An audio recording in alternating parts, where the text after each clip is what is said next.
Kraljevske krune i divlji veprovi su igrali, a gledaoci su svojim kupljenim ulaznicama dali svoj doprinos u borbi za život kraljevčanke Irene Paunović.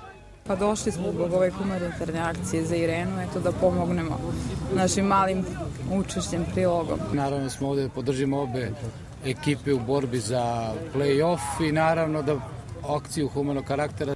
Da nisu samo izuzetno uspešni sportisti, već i veliki humanisti, potvrdili su članovi kluba domaćina, ali i gosti iz Kragujevca, koji su u nedeljnom susretu igrali jednu znatno važniju utakmicu. Prva je za Irenu Paunović, to je borba za njen život. To je važnije od ove naše utakmice, ove utakmice za play-off. Članovi kluba su i ranije prikupljen novac uplaćivali onima kojima je to najpotrebnije. Ovog puta sav prihod namenjen je Ireni Paunović, koja čeka transplantaciju pluća.